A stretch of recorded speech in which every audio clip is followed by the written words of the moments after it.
हमारी नेवी को और कोचिन शिपयार्ड को मुबारकबाद दी कि उनकी मेहनत रंग लाई है और हमारे पास INS विक्रांत जो इंडिजिनस एयरक्राफ्ट कैरियर जिसका कमीशन आज प्रधानमंत्री ने के अपने हाथों से किया, उसका लॉन्च तो 2013 में हुआ था और हम मुबारकबाद देते हैं नेवी को और कोचिन शिपयार्ड को।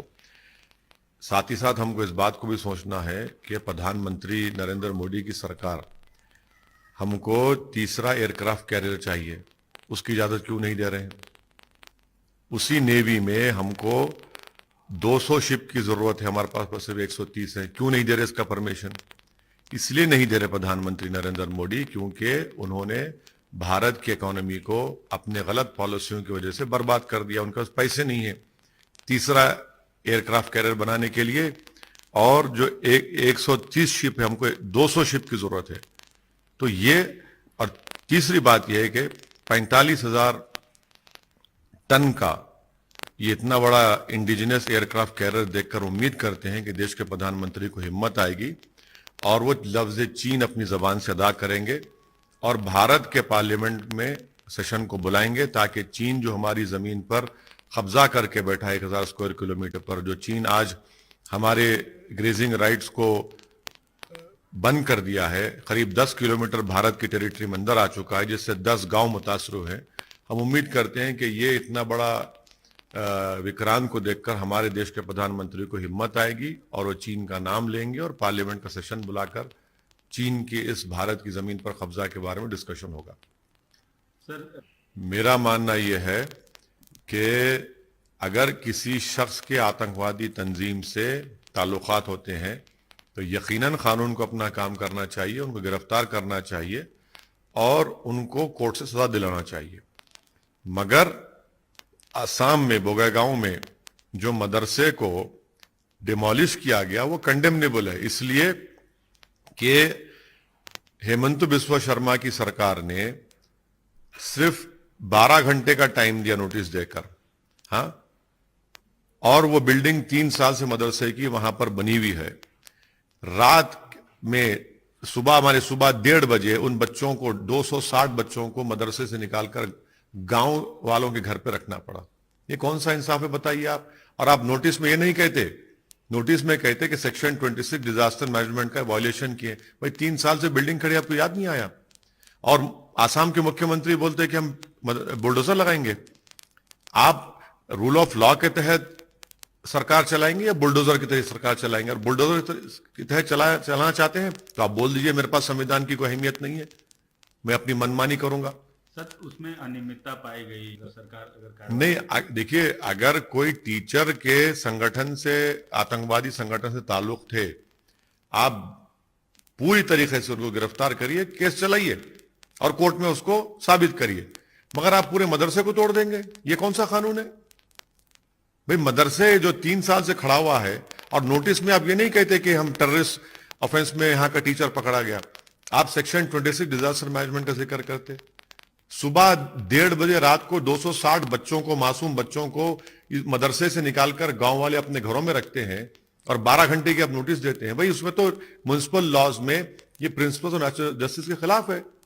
तो आसाम के मुख्यमंत्री योगी आदित्यनाथ की तरह वो बुलडोजर से सरकार चलाना चाह रहे हैं और वे बताना चाह रहे हैं कि भाई अब मोदी के बाद हम ही है, इसलिए ये भी एक एंगल है इसमें। तो ये सरासर गलत है, संविधान के खिलाफ है, प्रिंसिपल नेचुरल जस्टिस के खिलाफ है, ये जुल्म हो रहा है आसाम के मुसलमानों पर। आप देखिए, आप वो प्रोवाइड करा नहीं, झूठ बोल रहे हैं। ये वो मदरसे हैं जो उत्तर प्रदेश के मदरसा बोर्ड में इनका कोई रजिस्ट्रेशन नहीं है, इनको सरकार से कोई ग्रांट नहीं मिलती है, प्राइवेट मदरसे हैं। आप क्या देंगे उनको? आपके पास तो कानूनन कोई तरीका ही नहीं है उनको कुछ देने का। अगर कोई प्राइवेट मदरसा खोल रहा है, आप उसमें क्यों खामखा अपनी टांग अड़ा रहे हैं?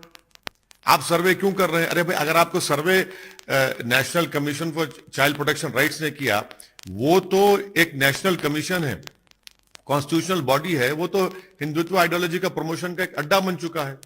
अगर सर्वे करना है तो सबका करिए। जो मदरसा एजुकेशन बोर्ड आपके रजिस्ट्रेशन है, प्राइवेट स्कूल्स हैं, गवर्नमेंट के स्कूल्स हैं, के स्कूल्स हैं, सबका करिए ना, आपको मालूम हो जाएगा। मगर आप ये टारगेटेड सर्वे जो कर रहे हैं इसलिए कर रहे हैं ताकि कल डेटा जमा करके आप उनको हैरास करेंगे और उनको परेशान करेंगे, इसलिए मैंने कहा ये छोटा एनआरसी है। नहीं सर, नहीं, आप समझिए, नहीं, रेगुलाइज की जरूरत उसकी ना। जानकारी चाह रही है तो गलत क्या है? सुनिए, ये मदरसे तो ओवरग्राउंड काम कर रहे हैं ना, अंडरग्राउंड तो नहीं कर रहे हैं। आपके पास तो पूरी इंफॉर्मेशन है, क्या रेगुलाइज करेंगे आप? अरे भाई, आप पिछले 5 साल से उन मदरसों को जो आपके पास रजिस्टर्ड है मदरसा मॉडर्नाइजेशन बोर्ड के तहत उस स्कीम में, आपने 5 साल में सिर्फ 5 महीने की तनख्वाह उनको दी है। अरे वो तो तनख्वाह दे दो पहले। वो जो पंडित लोग पढ़ा रहे हैं, हिंदी मैथ्स पढ़ा रहे हैं, उनको भाई 5 साल में सिर्फ 5 महीने की तनख्वाह आप दी है। कितना झूठ बोलेगी होगी सरकार? आप जो है उनको तनख्वाह नहीं दे पा रहे हैं, तो आप ये सर्वे क्यों कर रहे हैं? आप ये सर्वे इसलिए कर रहे हैं कि जब डेटा जमा हो जाएगा तो बाद में आप इन तमाम मदरसों को परेशान करेंगे, हैरास करेंगे मुसलमानों को। इसीलिए मैं कह रहा हूं कि आप बोल दीजिए ना कि कुरान पढ़ना बंद कर दो, नमाज पढ़ना बंद कर दो, अपने आप को मुसलमान कहलाना बंद कर दो, ये ऐलान कर दो आप। और आपने एनआरसी, मिनी एनआरसी, बिल्कुल छोटा एनआरसी है। आप जब डेटा जमा करेंगे क्या करेंगे? एनआरसी भी क्या करता है? अगर एनआरसी होगा तो पूरा डेटा मिलेगा, उसके बाद हैरास करेंगे और फिर मुसलमान को स्टेटलेस बनाएंगे आप। तो ये छोटा एनआरसी है ये। अच्छा सर, एक अंतिम सवाल। ये सब तो हमको दुश्मन बोलते हैं, हमको बीजेपी से मिला हुआ कहते हैं, तो हमसे सवाल ही मत करिए। हम तो अछूत हैं। भारत की राजनीति में अगर कोई अछूत है तो उसका नाम असदुद्दीन ओवैसी और मजलिस इत्तेहाद मुस्लिमीन है। ये सब दूध के धुले हुए हैं। जितने आज जो दावेदारी पेश कर रहे हैं, ममता बनर्जी क्या भाजपा के साथ नहीं थी? क्या आरएसएस की तारीफ नहीं की थी? ये सब जितने दावेदार बनना चाह रहे हैं आज प्रधानमंत्री के बनने के जो दावे कर रहे हैं, ये भाजपा के साथ नहीं थे, सिवाय हमारे तेलंगाना के मुख्यमंत्री के। भाई ये तो हमसे क्या पूछ रहे हैं? ये तो हम पर ही कई गालियां देती हैं हमको, अनाप शनाप हमारे बारे में बकते हैं। और इन पर अगर हम सवाल करते भाई आप जब भाजपा से मिले तो क्या थे, तो फौरन इनको तकलीफ हो जाती है। तो ये तो वक्त तय करेगा। और सबसे बड़ी बात याद रखिए, देश में जब जनता तय कर लेती है, और जनता अगर तय करेगी कि नरेंद्र मोदी प्रधानमंत्री नहीं रहेंगे तो नहीं रहेंगे, जनता अगर तय करेगी कि कोई गुमनाम आदमी को बना देंगे प्रधानमंत्री तो बन जाएगा वो। ये हुआ है भारत की राजनीति में सर। लेकिन क्योंकि आप देखिए, मैं जो लड़ाई लड़ रहा हूं ना, वो सम्मान की, इज्जत की, हिस्सेदारी की लड़ाई लड़ रहा हूं, और इस पर कोई कॉम्प्रोमाइज मैं नहीं करूंगा। मैं मर जाऊंगा, बस पे कॉम्प्रोमाइज नहीं करूंगा मैं। मुझे हिस्सेदारी की मैं बात करता हूं, सम्मान की, हक की बात करता हूं, ये हमको मिलना चाहिए। अगर आप ये समझ रहे हैं कि इन सब चीजों को भूलकर मैं आपके पीछे गुलामी करूं, वो मुझसे नहीं हो पाएगा। मतलब अपोजिशन नहीं, मैं नहीं हो पाएगा। हाँ, जहां तक कम्युनलिज्म का लड़ाई लड़ना है, फैशिज्म लड़ाई लड़ना, लड़ते रहेंगे, हम ही तो लड़ रहे हैं भाई। पार्लियामेंट में हम 8 साल से भाजपा की सरकार है, जितने बिल भाजपा लाई उसकी मुखालिफत तो हम ही कर रहे हैं ना। ऑन रिकॉर्ड हम उसका अपोज करते हैं कि जितने जो अपने आप को सेक्युलर कहते हैं, पूछिए उन लोगों से कितने बार उन्होंने बीजेपी की सपोर्ट की, नहीं की। ये उनको जवाब देना, हमको जवाब नहीं देना। हम तो बीजेपी के खिलाफ लड़ाई लड़ने में हमारा एक क्लियर कट स्टैंड है, मगर ये लोग तो घड़ी में ताशा घड़ी में माशा हो जाते हैं, इनको जवाब देना चाहिए। भाई आपने दिल्ली हाईकोर्ट का जजमेंट आया जिसमें कहा गया था फॉरेन फंडिंग नहीं होनी चाहिए पॉलिटिकल पार्टीज की। भाजपा ने कानून लाया रेट्रोस्पेक्टिव इफेक्ट का, तो कांग्रेस ने तायद कर दी। यूएपीए का कानून अमेंडमेंट लाए अमित शाह, कांग्रेस ने और ये तमाम पॉलिटिकल पार्टीज ने उसकी तायद कर दी। ये इनको बताना है।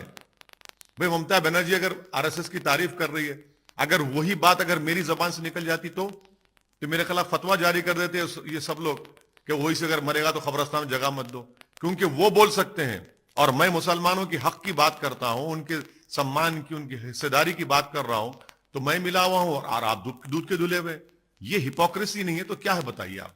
सर कुछ अब देखिए, अगर आप मुसलमानों से, इस्लाम से नफरत करते हैं और भारत में मुसलमानों को अव्वल दर्जे का शहरी या सिटीजन नहीं मानते हैं, तो आप इसी तरह की बातें करेंगे ताकि उनको नीचे किया जाए, उनको दबाया जाए, उनको कुचला जाए, उनकी रिलीजियस आइडेंटिटी को खत्म कर दिया जाए। तो यही लोग जिनके दिलो दिमाग में नफरत भरी हुई है, जो संविधान से नफरत करते हैं, इस तरह की जबान इस्तेमाल करते हैं।